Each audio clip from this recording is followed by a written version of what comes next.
Hai guys, what's up? JC Tech di sini dan kali ini gue akan bawain review tentang iPhone 14 Pro Max dengan warna deep purple. Gue gak akan lakuin unboxing karena isi boxnya masih sama aja, yaitu iPhone-nya, kabel USB-C ke Lightning, stiker Apple, dan buku panduan. Boxnya secara garis besar sama seperti tahun sebelumnya, tapi warnanya jadi putih.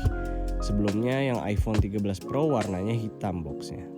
Dimensinya sama persis dengan iPhone 13 Pro Max, tapi border layarnya lebih tipis, jadi tampilannya sedikit lebih besar.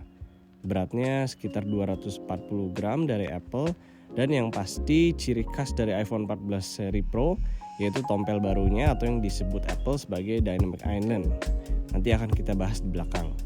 Ukuran kameranya sedikit lebih besar juga dan lokasinya sedikit bergeser nih. Jadi kalau kalian mau pakai casing iPhone 13 Pro Max ke 14 Pro Max tidak bisa. Memang pintar ya Apple ini. Dynamic Island ini menurut gue inovasi yang Apple sekali, dimana hampir semua brand berusaha untuk hilangin notch atau lubang kamera. Apple malah pakai kekurangan itu jadi suatu fitur yang menarik dan berguna juga. Dynamic Island bisa dipakai untuk interaksi singkat dengan suatu app tanpa harus tutup dan ganti app yang sedang kita pakai. Contohnya bisa lihat progress AirDrop, atur alarm, AirPods, status charging, dan banyak lagi. Contohnya di sini kalau kalian sedang dengerin musik, pas app-nya di close, bisa terlihat seperti masuk ke Dynamic Island-nya. Cara interaksinya itu mudah, adalah dengan long press dan akan muncul tampilan mini dari app tersebut. Selain Dynamic Island, fitur kedua yang membuat iPhone 14 Pro Max ini bisa dibedain dari generasi sebelumnya adalah Always On Display-nya. Menggunakan teknologi yang mirip dengan Apple Watch, layar iPhone akan meredup dan mengatur refresh rate-nya menjadi 1 Hz agar irit baterai, meskipun nyala semua layarnya. Tapi fitur ini akan saya matikan nanti karena baterainya tetap lebih cepat habis. Juga karena masih baru, belum tahu nih kedepannya apakah bisa terjadi burn-in pada layar LED-nya. Bagian sampingnya dibentuk dari aluminium surgical grade dan bagian belakangnya terlihat warna barunya, yaitu deep purple. Kalau dilihat langsung warnanya lebih ke abu ungu yang gelap, tapi kalau kena sinar matahari ungunya terlihat lebih terang.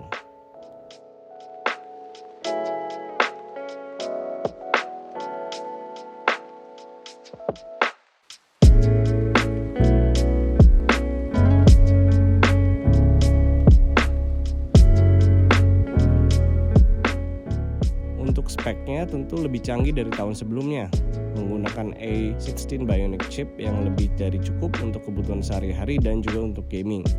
Layarnya merupakan layar HP paling terang dengan maximum brightness 2000 nits, ada Pro Motion Display 120 Hz, All Day Battery Life, 5G, MagSafe dengan fast wireless charging, iOS 16, dan masih banyak lagi. Salah satu fitur barunya yang bisa menyelamatkan nyawa adalah crash detection, di mana iPhone ini sekarang bisa tahu nih kalau misalkan kita ngalamin kecelakaan seperti tabrakan. iPhone kita bakal konfirmasi apakah benar ngalamin kecelakaan. Nah kalau tidak ada respon dari kita, dia akan otomatis hubungi 911 dan nomor kontak di emergency kalian.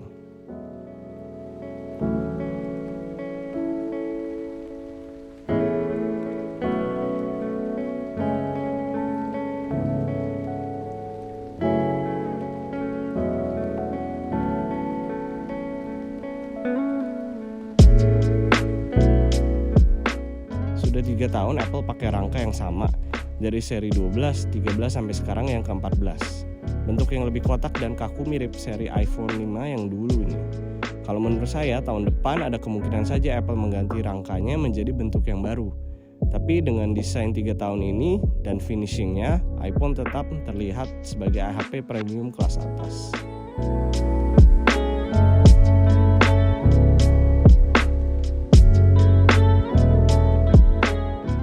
Sekarang kita bahas kameranya. Kali ini ada perubahan besar di bagian kameranya. Sebelumnya kamera utamanya memiliki 12 megapiksel, sekarang dinaikkan menjadi 48 megapiksel, 4 kali lipat dari sebelumnya dengan sensor yang baru. Tapi sejujurnya kalau lihat sekilas atau untuk diupload ke sosial media, perbedaannya tidak terlalu kelihatan nih. Kalau menurut kalian gimana perbandingannya? Boleh tulis pendapat kalian di kolom komentar di bawah ya.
iPhone 14 Pro Max adalah iPhone tercanggih yang pernah Apple buat.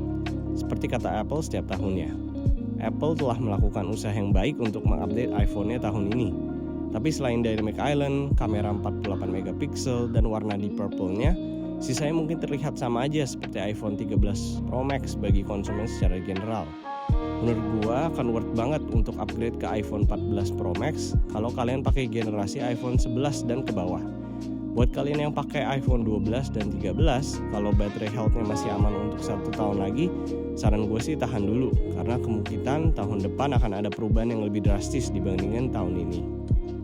Tapi kalau kalian sendiri bagaimana? Gue ingin mendengar dari kalian. Apa pendapat kalian tentang iPhone 14 Pro Max atau iPhone seri 14 tahun ini? Apakah kalian ikut ganti ke iPhone 14 tahun ini? Tolong tulis di kolom komen di bawah. Sampai di sini video review singkat iPhone 14 Pro Max dari gua. Kalian juga boleh share video ini ke teman-teman kalian. Semoga video ini bisa membantu untuk nentuin tahun ini perlu upgrade iPhone atau enggak. Sekian dari gua dan semoga hari kalian menyenangkan. Peace.